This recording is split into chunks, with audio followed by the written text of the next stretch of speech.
for the patient. And usually many patients struggle to actually explain themselves. Sometimes they confuse tremor for dyskinesia. Sometimes they just feel bad and they don't really know they don't know why they're feeling bad. So we need real objective measurements to actually know what's going on, because sometimes we have to increase the medication, but sometimes we have to decrease it, right? So we have to know what's going on regarding their motor symptoms especially. So as you probably know, wearable devices have been evolving. There are many. Which one to choose? I'm going to speak about Staton because that's the one I have experience with. Okay. So Staton is a medical device, class 2A. It will soon be cleared by the FDA as well. It monitors Parkinson's disease motor symptoms, and it does this continuously and remotely at their home. Israel will be the 15th country where the device is being commercialized, and it has been recommended by the National Institute for Health and Care Excellence. So can we rely on this device? Has it been validated? The answer is yes, it has been validated extensively. The first database was created in the home environment. This is not very typical of other medical devices. It's done in clinics or remotely. This is actually videos, diaries, phone calls, and researchers were going to the homes of the patients to validate what they were seeing with what the Staton was saying. So this is very important that it's a very real life validation that has been done. And it has been the team has been doing research since 2009, and they're still doing research with over 73 publications. These are the main projects that have been involved in the validation process. I think one of the biggest would be the REMPARC. This project was a multi-centric study with 4 different countries. Israel was actually one of the countries that was involved. It involved many participants. And as I mentioned, there was video recording in their home environment to see how their on was, and the off. Scales were done. 8 hours of diaries were done for 3 days, and there was a call every 2 hours during the day to see what the patient was feeling and how they were doing. All the algorithms have been published in computer science journals, which are not medical journals, they're computer science, so they have very strict policy, and the math underneath it has been very reviewed strictly and accepted. So the engineering behind this device is of a very high quality engineering. And actually, there have been 5 PhD theses just for the developing the algorithms. The validation studies have shown very good results with very high sensitivity and specificity for these 4 symptoms, which is what the Staton mostly records, would be the on and off state of the patient, the dyskinesia, the bradykinesia, and the freezing of gait. These are the 4 pillars that are being monitored by the Staton. Each of these symptoms has a different algorithm and have been validated separately. So the on-off state has been validated by Hauser diaries and patient calls every 2 hours that have very high sensitivity and specificity. The bradykinesia as well has been validated. The levodopa-induced dyskinesias, the freezing of gait in general, falls, and postural transitions have also been validated, each one separately. So, and then apart from this more, is it doing what it says it's doing? This hasn't validated, but how it helps us in the clinic. There have also been many publications regarding just clinical validation and how it can help us. For example, there's the article of early patients and how the Staton detects even the first motor fluctuations that patients weren't always aware of, and the Staton is able to detect them. It has also been compared with patients that have changed the treatment. So a Staton was passed and the treatment was changed, and then you could see a change in the Staton. So it's very good to see pre and post treatments. And it also has been compared with other smartwatches, for example, the PKG, and the Staton showed very high agreement with the clinical opinion and no agreement with the PKG, and the PKG did not show agreement with the clinical opinion either, so it showed superiority in this sense.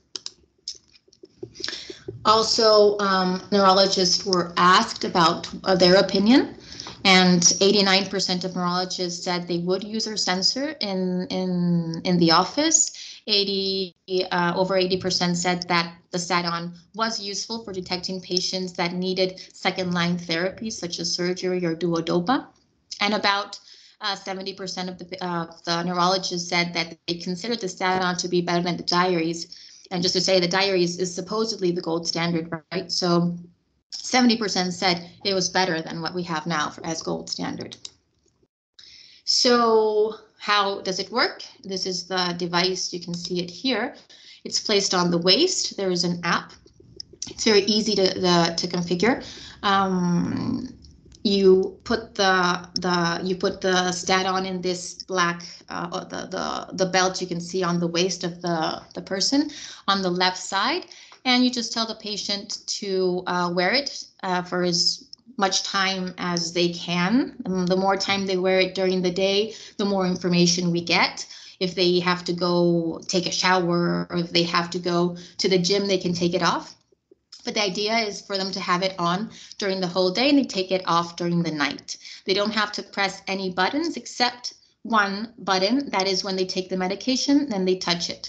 They don't have to turn it on or off. And then they go to the clinic a week later or the Staton is sent to the clinic and we would download the report, which is downloaded immediately. So some of you may ask why on the waist, because maybe we have more of an idea of the smartwatches, right? This was carefully chosen by the engineers. It's a place that is close to the center of the human body, and it has the ability to monitor both upper but also lower limbs.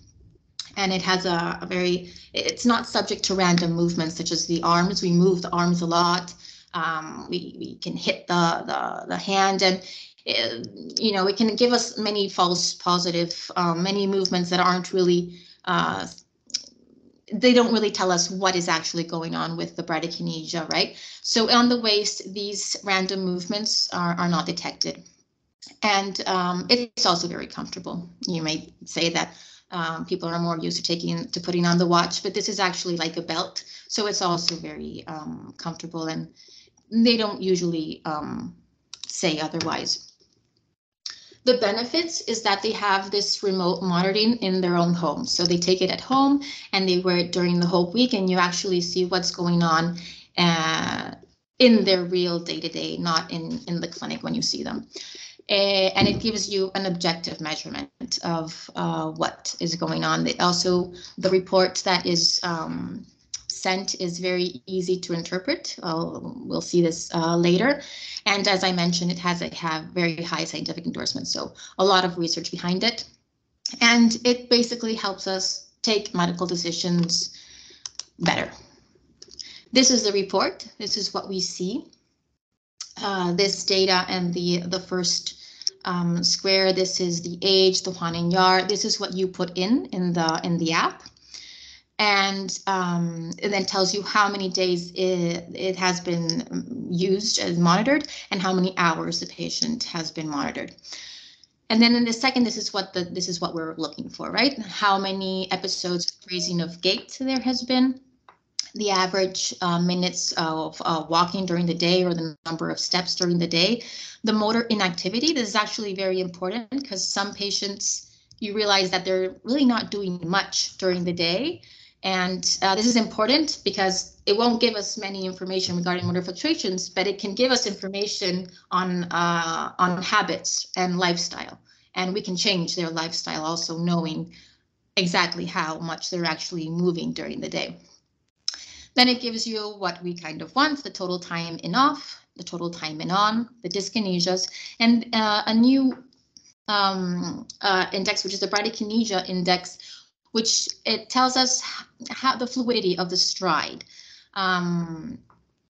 considering an over 8.5 to be optimal, to be like a healthy control, and under 6.5 it would be suboptimal. That patient is slow, is not doing well. The second thing we see in the report is these bar graphs. So as you see here, this is every day. Okay, so this patient put it on Wednesday at 12, because that's when we gave them the stat on.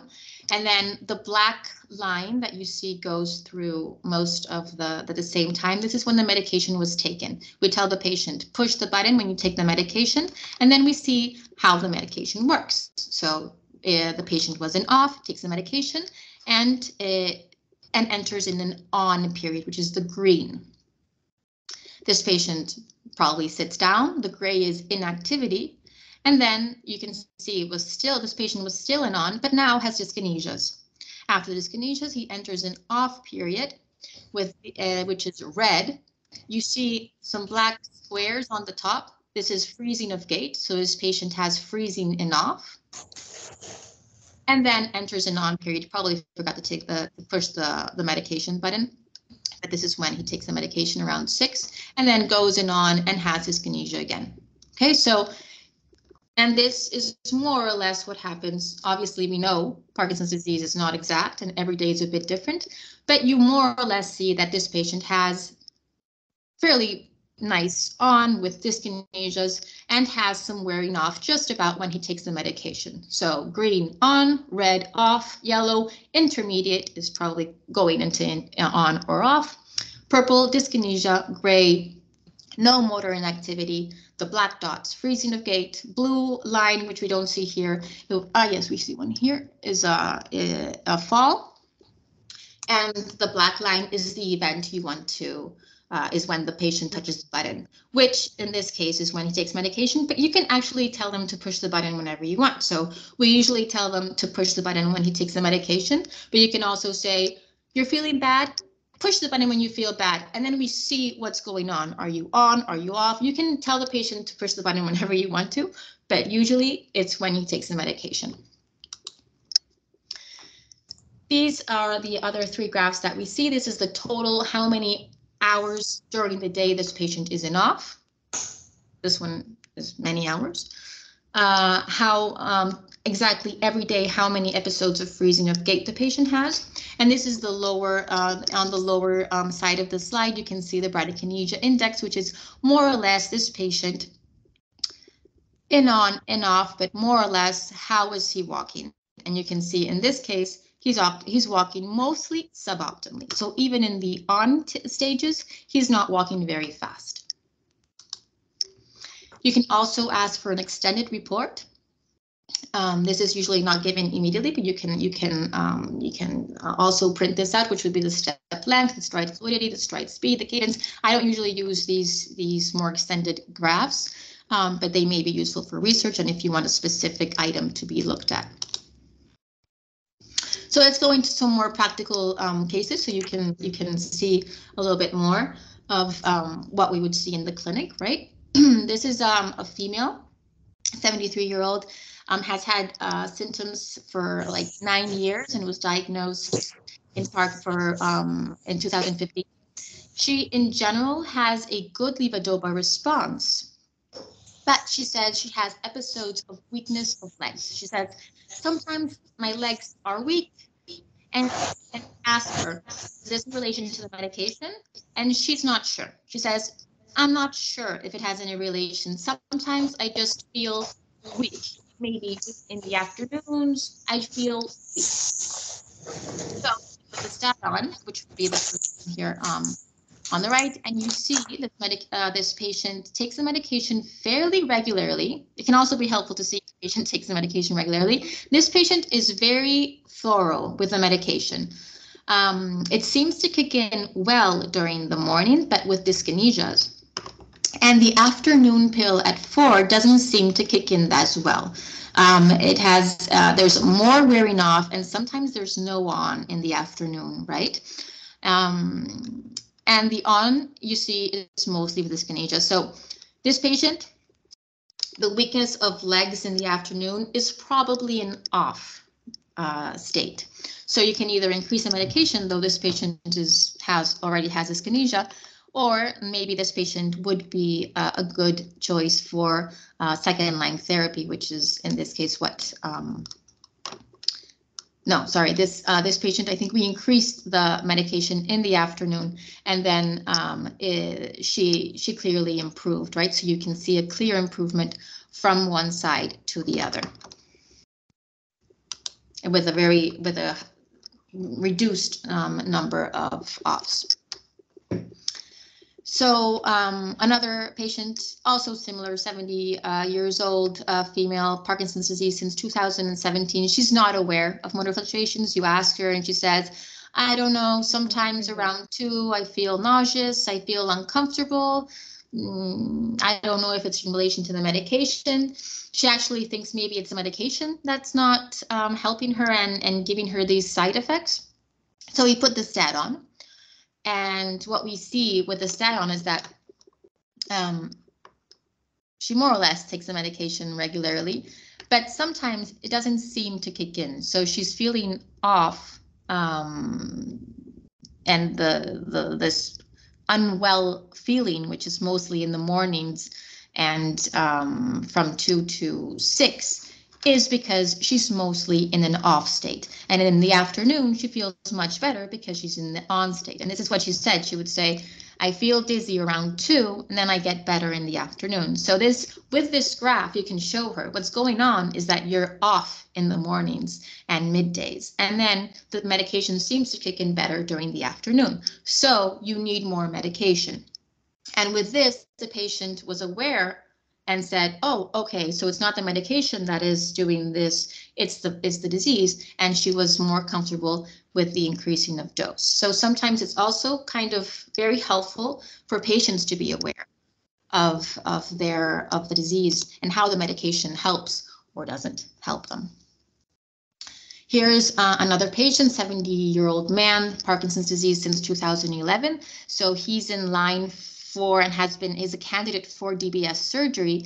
However, he said he had many off periods and we weren't sure if they were in the on state or in the off state, because if they were in the on state, maybe he wasn't a very good candidate for DBS surgery.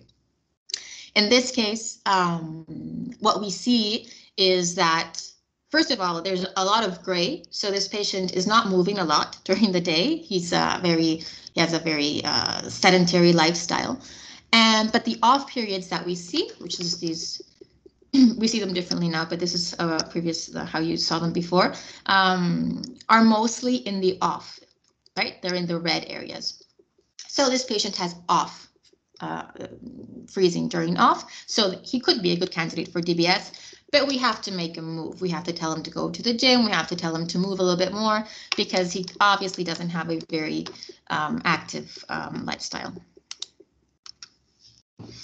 Here's another patient, female, 76 years old.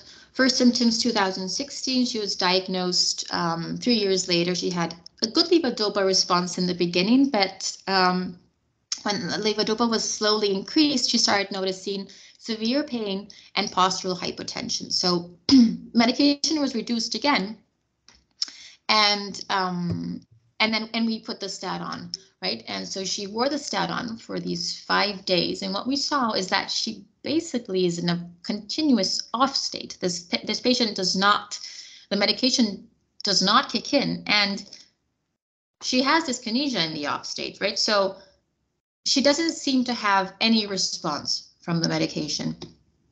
So with this postural hypotension, this lack of motor fluctuations, lack of levodopa response, we actually started to think that she might have an atypical Parkinson's disease, and this is what eventually was diagnosed. She was eventually diagnosed with MSA.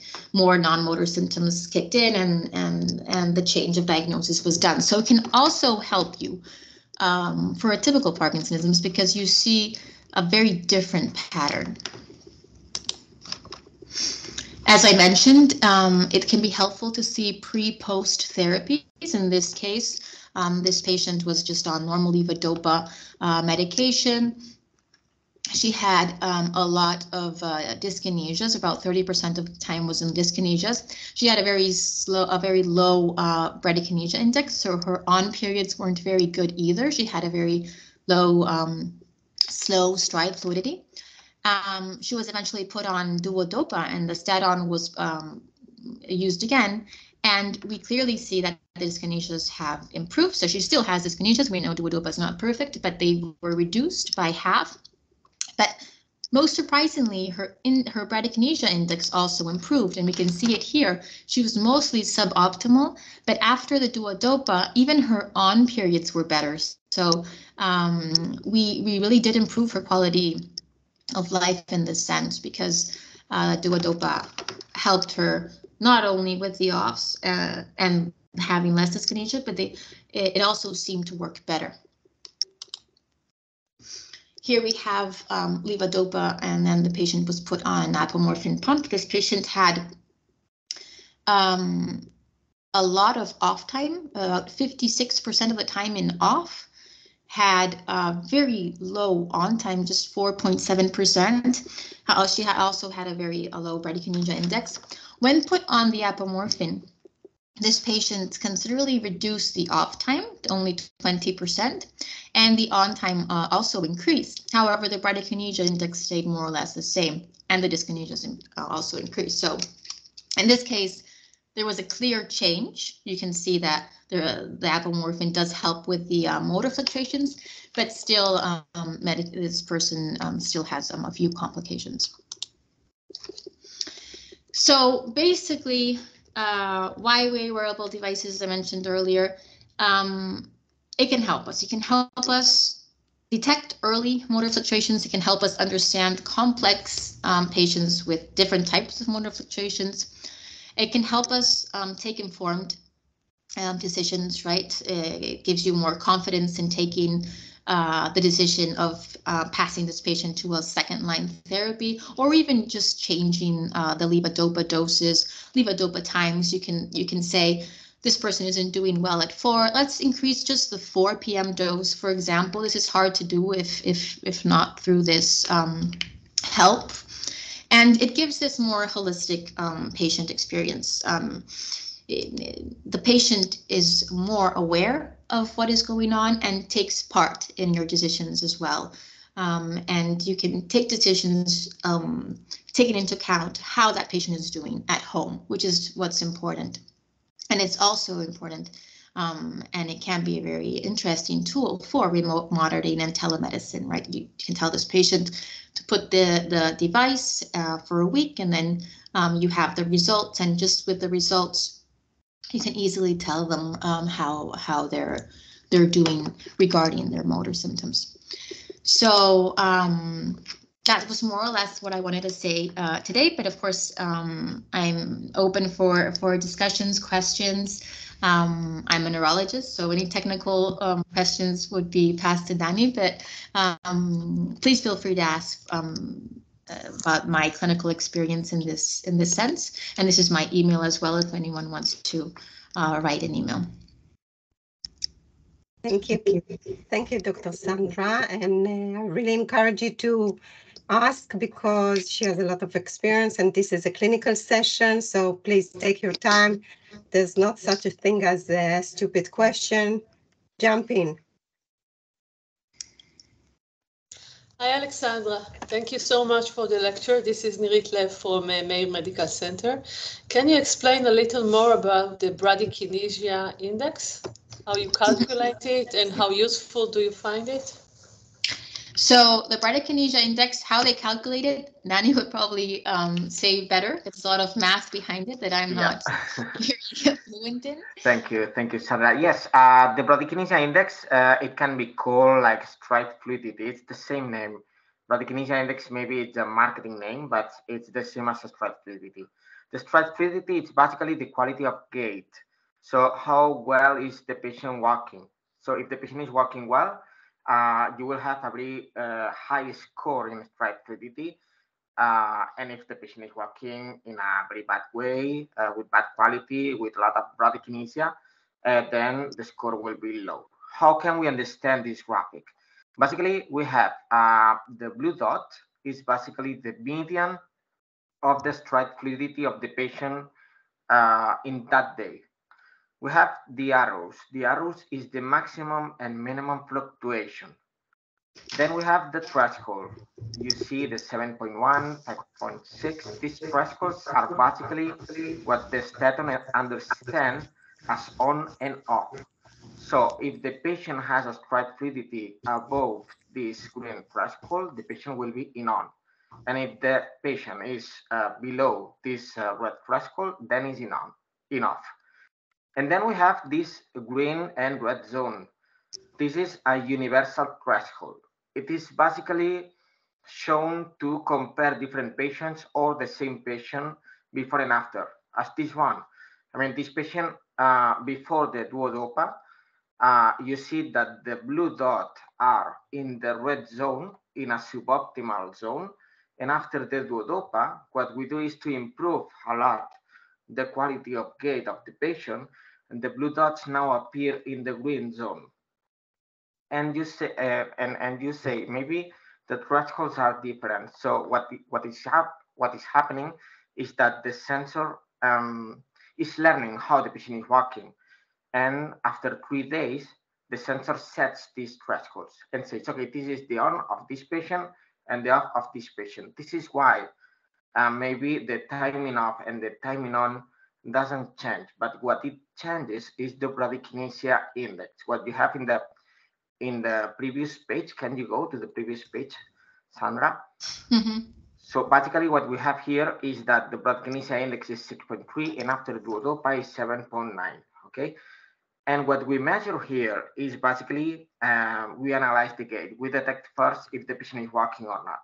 And if the patient is walking, then we analyze the waveform of the accelerometer. If the waveform is clear, it has a good fluidity and so on, the score is high. Basically to understand that. I mean, the machine learning model is much more complicated, but just to understand this index is if the signal is, if the waveform of the gait is fine, is fluid, then the score will be high. And if we see asymmetry, very short steps, the cadence is not high. I mean, there are many features. If this is not okay, then the bradykinesia index will be low. Okay, so basically it's this this thing, and it correlates very well with the UPDRS part 3. So this is also important because it has been clinically validated. So I think that's it. Yeah, and in the clinical practice, I do find it very, very useful, especially for taking the decision of increasing the medication, for example, because sometimes you see a patient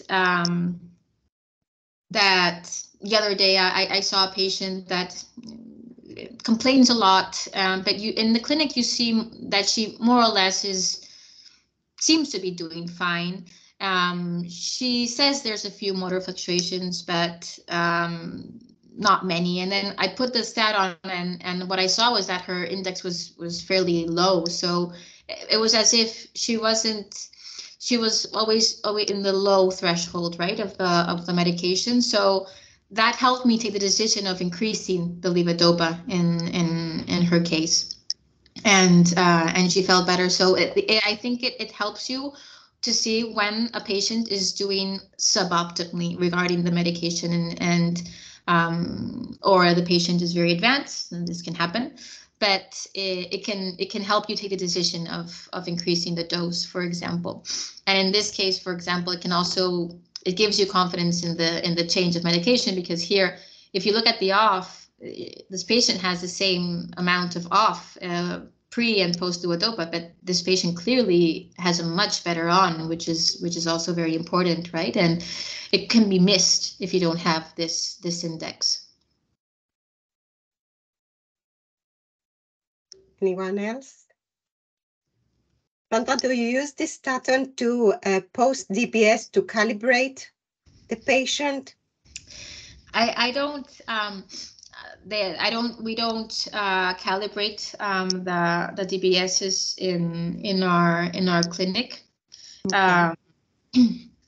but I think it can be helpful because it also for the patient, because sometimes after DBS, they forget how they were before, and you can show them like you've improved, you remember you had this amount of off and this amount of on. I think it's a nice way to communicate with the patient, actually.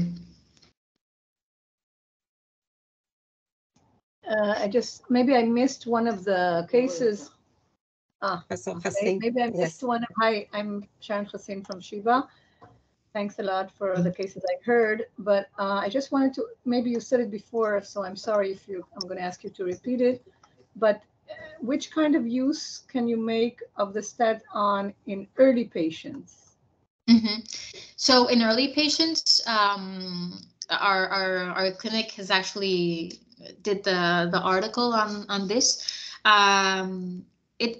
It helps a lot with the awareness, because early motor fluctuations, patients they don't notice them, right? It's something that it's difficult for them to understand at times, and this is sometimes they just say they feel unwell, or they feel like now they have the disease and before they didn't. The way they describe it, it's very difficult, and the stat-on is very sensible to the early motor fluctuations. So sometimes the patient says that they're doing fine, and the stat-on, you clearly see that there is a bit of wearing off, there is a bit of early morning akinesia. So sometimes it's more sensitive than the actual patient is, right? Yeah, no, actually I meant not early motor fluctuations. I'm taking you even earlier. Earlier. Patients, I mean, I know it's mostly for the motor fluctuations, okay, and decisions in the long term of more advanced patients, I mean, at least on L-DOPA, but I'm really wondering what you would think, what kind of use can we have? So, I mean, since you are the first to attempt really, like, I mean, it's like an MDS, UPDRS, a motor, that, I mean, you can really measure the motor disability, I mean, concerning mostly ambulation, of course, but can it be used, or has it been tried to be used in any of your studies, used for early patients, decision support in starting L-DOPA or in starting a dopamine agonist or something like that? So like even before taking, the patient is taking medication, like so I mean, usually if the patient says that they're doing fine, you just leave them to be fine, right? We usually put it on if there's some type of complaint. Sometimes I put it on because I suspect that the patient is fluctuating, and the patient isn't aware of that, right? But I think that the bradykinesia index in these earlier patients may be more helpful. Maybe they're not fluctuating a lot, but you can see that, their stride could be improved by increasing the levodopa or starting the levodopa or adding an agonist. So I think that in these earlier cases, the bradykinesia index might be helpful. If you see that the patient is walking, with a nice fluidity and doesn't have fluctuations, maybe you don't need to start the medication, or you don't need to increase it. You can just leave the patient, right? And if you see that the patient isn't fluctuating, but you have a kind of suboptimal index, that might push you to tell the patient to increase the dose, right? So I think that in earlier cases, this bradykinesia index might be helpful. It also helps you with the early morning akinesia as well. Sometimes you see that they're not fluctuating, but in the mornings they're not doing that well. And then this can also maybe help you to take some decisions in this sense. So yeah, I think that if it's an early patient and they're doing fairly well and they only have a little bit of tremor or so, maybe the stat-on won't be that useful. But I think some earlier patients will probably show a lower index than we would expect, and it can help us with increasing the dose. Thanks.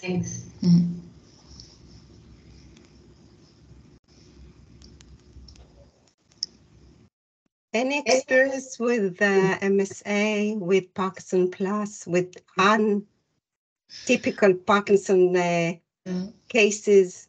Yeah, so what I see is that they don't fluctuate. I have this case that I showed that was all off, but I also have an MSA patient that is all on, like all green, right? Because the stat-on, it adapts to the person, so it's the on and off of that person, right? So if that person may not be doing fairly well, but it kind of sees, right, that it's fairly continuous and there's no clear response of the medication. Okay. And that's what I see in the atypical Parkinson's disease. They're either all the time and on or all the time and off, but with no clear fluctuations. But I still have to see, I have to try it with more atypical Parkinson's disease.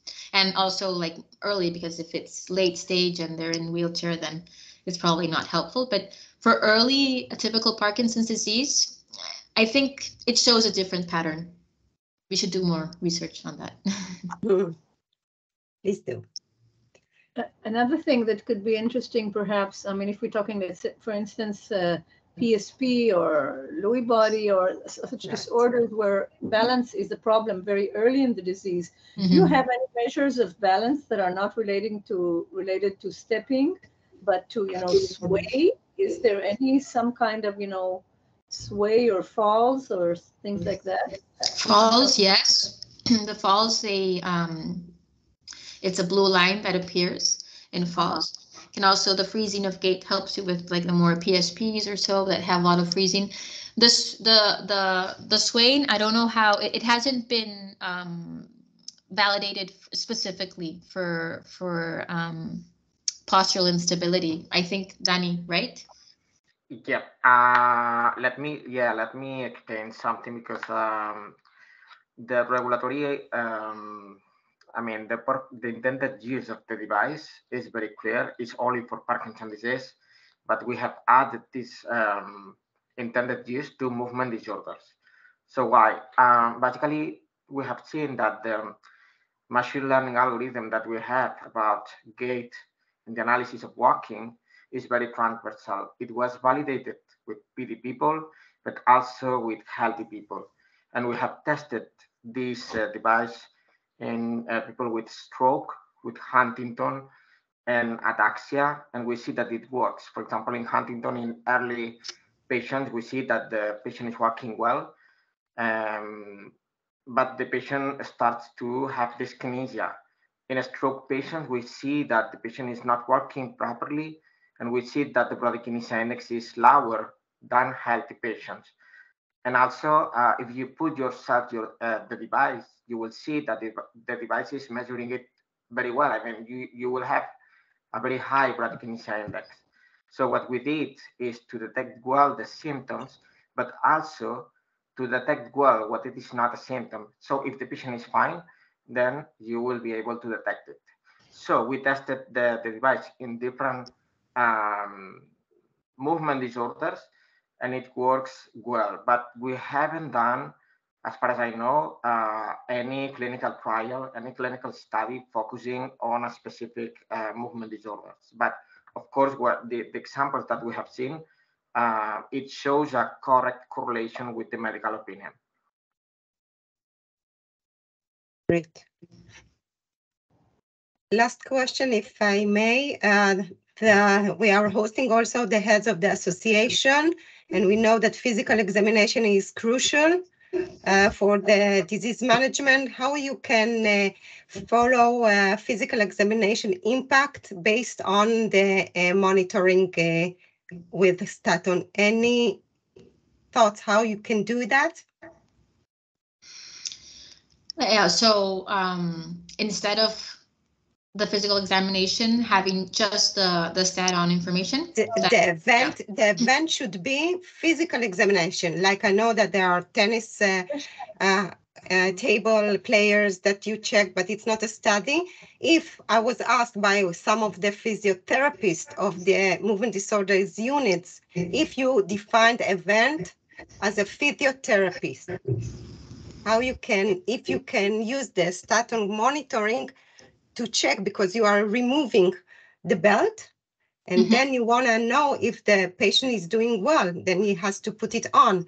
And if we consider physical examination as a therapy, can we dictate any conclusion if the patient is doing well with this physical exercise or not? How we can enlarge and expand the usage of statin, also with the supporting care on the nurses, physiotherapists, etc., people that works in the unit, in the movement disorder unit. Like people take it off during the physical examination because just for comfort, and also because if there's a lot of movement, the information isn't reliable either. If there's like very like strange lifting the leg or just doing like very, you know, brusque, like very intense movements. But they can leave it on as well, but it just, that information isn't that reliable. But I do think that it can be helpful, like in an pre-post, just like this intervention, like this pre-duodopa, post-duodopa. I think it can be like very interesting to do a pre-physical examination session, like after a month of intense physiotherapy. Is there a change? I would love to see this, and I would love to do this. I actually I wanted to do like some research regarding this, right? And to actually use a statin as a tool to prove that physical therapy is actually useful. And I would hope to see you know, more maybe improvement of the bradykinesia index, maybe even just more on time. I think it can be useful as a pre-post intervention. Maybe not like, maybe it's difficult to see what's going on during the exercise, but I think that after like an intense session, like a 3-week session, it would be interesting to use the statin to see if we can objectify, right, an improvement. Yeah, that's what I thought. Thank you. Bobby, please. Yeah, Dr. Perez. For in your opinion, how much using statin improves your communication with the patient during the meeting, and maybe saves some time on asking questions and kind of getting more information from the patients or the caregiver? Do you find it useful? Yeah, I find it useful. Like I sometimes I do it the other way around. When I have a patient that I'm just not understanding at all what is going on, I just say, here, put this on, and then come back, and then we can understand what is going on.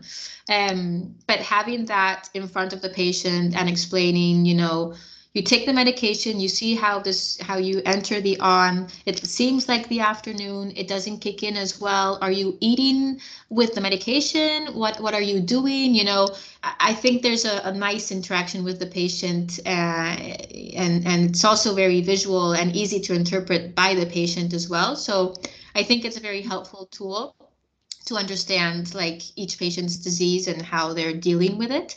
And like, as I said, many patients have suddenly been aware of the fluctuations that they weren't aware of, and it can help you, you know, some patients, are you sure you need to increase the medication, or they don't feel very confident, and when you show them this, they feel more confident in the changes that you do. I definitely think like when you're trained to read the report, I think it can save time as well, because just the whole, you know, there's always, at least in my case, I have like a time set up for the motor symptoms of the disease, and then I have another time for the non-motor symptoms, and they both take a lot of time, right, to understand. So I think the motor part of the disease could be fairly covered with this report under a trained neurologist, and then you could maybe focus on the non-motor aspects of the disease, which are also very important. And sometimes you just, if you have quick clinics, you don't have time to focus on them, and sometimes they're even more relevant, right? So I definitely think it can be helpful to just, you see it quickly, this patient has dyskinesias, this patient has a lot of off, this patient is walking slow, boom, you see this immediately, and then you focus on other things. Yeah. Okay, thank you. Thanks. So if there are not any questions, can we summarize the meeting? Yeah. So thank you very much, Dr. Sandra. It was very helpful, and we wish you a Merry Christmas and Happy New Year from Israel, and hope to see you soon here. Yeah, hopefully. Next year. Yeah. Thank you. Thank you very much. Okay, great. Hope to see you soon. Have a great week. Bye-bye. Thank you. Bye-bye. Thank you. Bye. לפני שכולם הולכים, אני מודה לכם שהצטרפתם, למרות שחנוכה ולמרות המצב ולמרות הכל. אני מזכירה לכם שהשירות שלנו קצת שונה, הוא דור טו דור. אנחנו בעצם שולחים שליח עד הבית, ואוספים את ההולטר מהבית, ואתם מקבלים דוח, ואני נפגשת עם כל אחד ואחד מכם. אז בסופו של דבר, השירות שלנו יהיה לטובת המטופל לחלוטין. אנחנו גם נספק דוח גם בנוסף על הסמנים הנון-מוטוריים, שכל מטופל ידווח לשירות הלקוחות שלנו, ואנחנו נותנים מעטפת 360 to be discussed. אני מאוד מקווה שאני אראה אתכם בבריינסטורמינג, פנים אל פנים, כי אני שונאת את הסיטואציות האלה מול המסך, ובקרוב גם בקיסריה, ואני מאחלת לכם חג שמח. תודה לכולם, ותודה מיוחדת לדוקטור זלוטניק, שהצטרף מהדרום ועשה מאמץ, ואני מאחלת לנו זמנים שקטים, ושלא נדע יותר צער. תודה רבה וחג שמח. חג שמח. חג שמח. ביי ביי. חג שמח. תודה רבה. Thank you, דוקטור. ביי, תודה רבה. תודה, נירית, נתראה. ביי ביי. ביי ביי. תודה רבה. ביי. ביי ביי. Bye, Ronnie.